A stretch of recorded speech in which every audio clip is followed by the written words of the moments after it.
Camden live. So there's a waterfront, and then there's a bunch of parking lots, and then there's kind of Rutgers area, and then farther back is sort of where the neighborhoods are, right? Or this way and that way.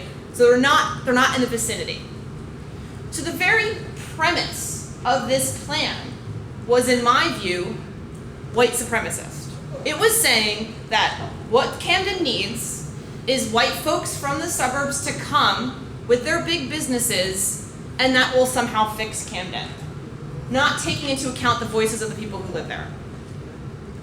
I know that 10 years ago, probably 10 years ago, I would have heard about a plan like that, and I would have been like, oh, that sounds good, right? You're gonna move businesses there. That makes so much sense. Of course, that will help Camden. Camden needs to be fixed. But when you unpack the theory behind a plan like that, you realize it centers the idea that white folks need to come fix Camden, that big businesses are what should be at the heart of economic development, and we realize that completely misses the mark.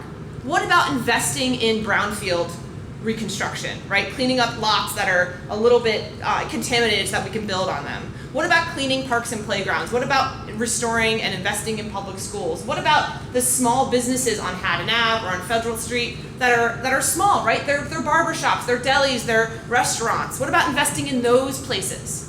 Instead of starting with the assumption that there's something wrong with Camden and something from the outside needs to fix it, we could all be better at assuming what happens in Camden is a result of outside forces, and that there are assets already there that we can elevate and leverage and give resources to. The problem with Camden is a systemic and historic lack of resources. Full stop. The antidote to that is investing in communities and resources from the ground up, not the top down. That's what I have to say about that.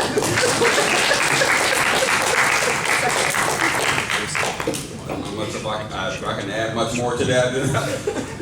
But yeah, I bet. No, I would say there was a great TED talk on this question, Jim. A young woman from Africa. It's called the Power of a Single Story. I don't know if anybody ever saw that. You should look that up. It's a great, The Power of a Single Story, because she breaks it down, and it's very fascinating how, she was from a middle class community in Africa, and the perception of an American person when she came to America for school, that she was from the wild bush and all that stuff. And then she had misconceived notions about other folks, about Americans, because all she heard was a single story about America. And all this American had a single story about Africa. So there's a danger in that when you assume, like I said before, that all African Americans are the same. Just like Andrea just, shared. Her personal story is different from mine.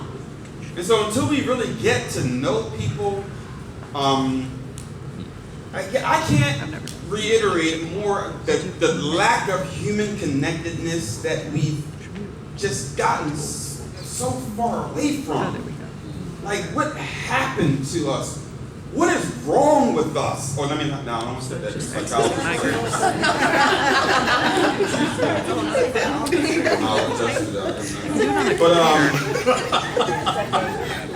But my point is, our culture drives us to this place of a longing for something that we're trying to find, and we find it, try to fill these voids in status and power and stepping on I gotta be better than you, and I gotta have I was going to Rite Aid yesterday, and I pulled over on the side of the curtain. This young lady sitting there, taking her selfie, trying to get the right selfie picture. I'm like, what the is wrong with us? I use that word. We're so disconnected.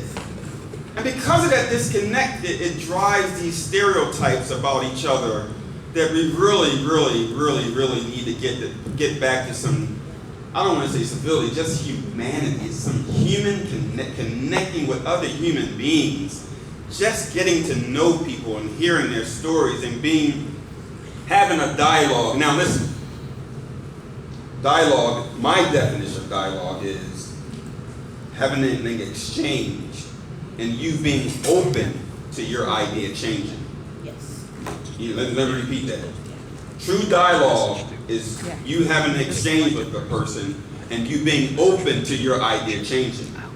That's true dialogue. To agree to disagree, that's just shutting down. You're not going to change my mind, I'm not going to change your mind, so we might just go all separate ways. That's not true dialogue. So true dialogue is being open to your idea changing. And that only happens when you can connect on the basic human level, that like kids do before they're littered with our insecurities and our racism and sexism and all our homophobic way, all that shit that we get all messed up. Excuse me. Before we corrupt our kids. We got 3 minutes. Okay. Before we corrupt our kids, that's genuine human connectedness. Sorry about that.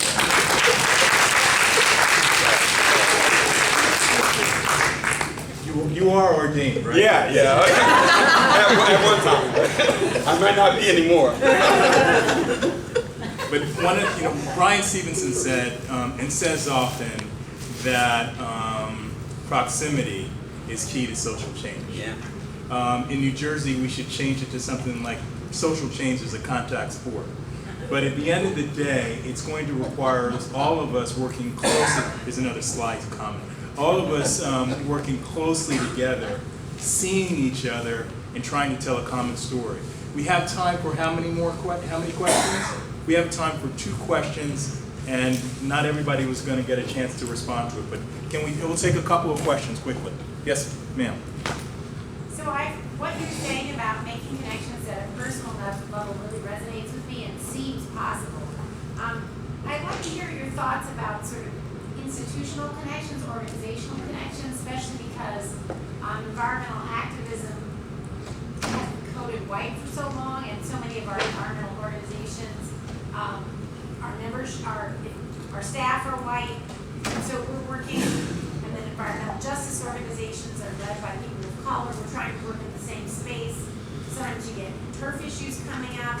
There's trust building that needs to happen. I don't know how to formulate that exactly as a question, but how can mainline white environmental organizations work in the environmental justice space without being perceived as trying to horn in on resources, and how can we work together better as organizations? Andre, you want to take this as a lightning round?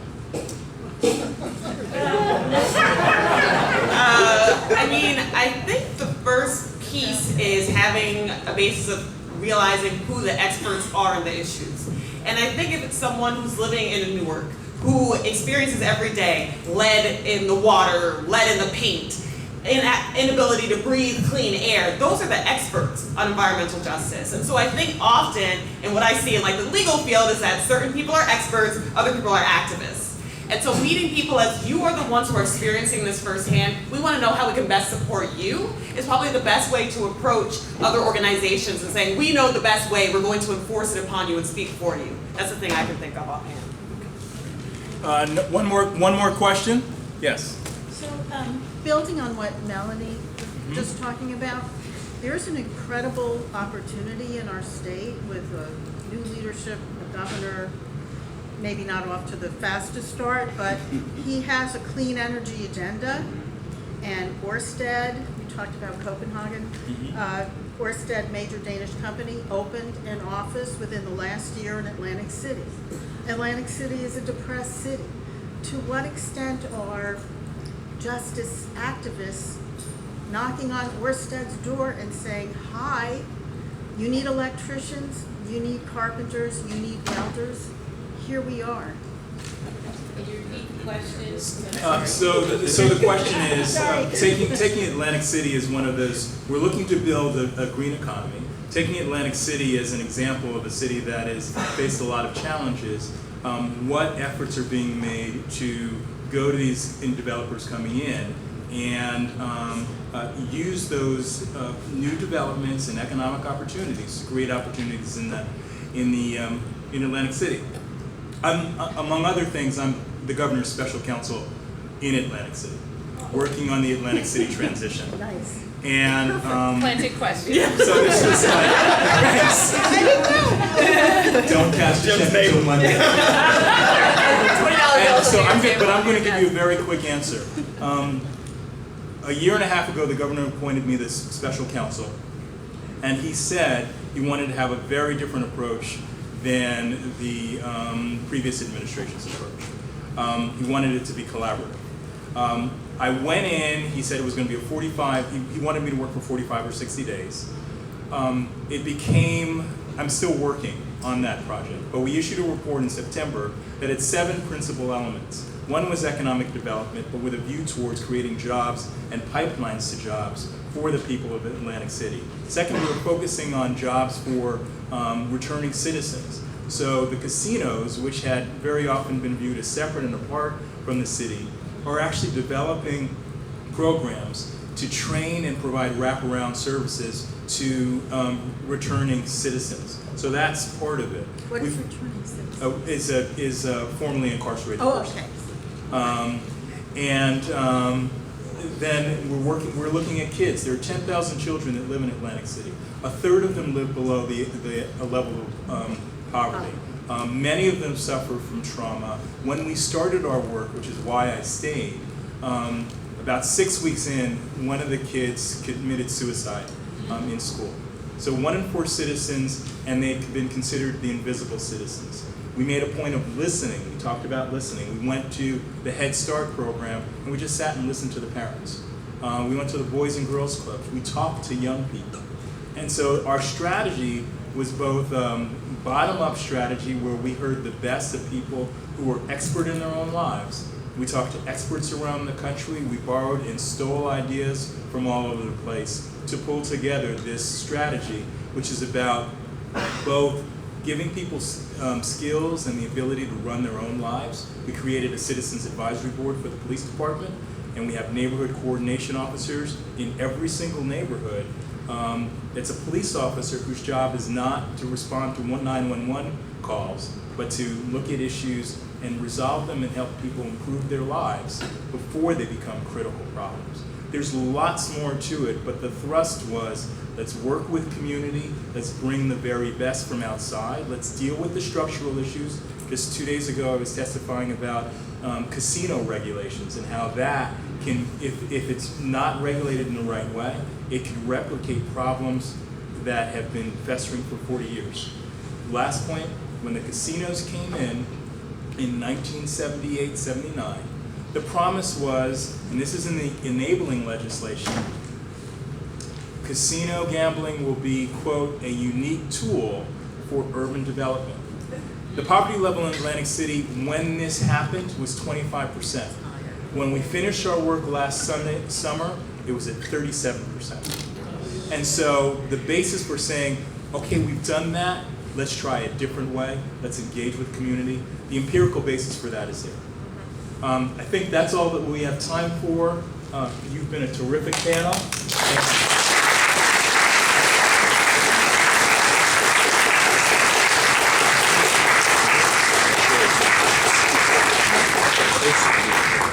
you. Monday, the cash will be in the back on Monday.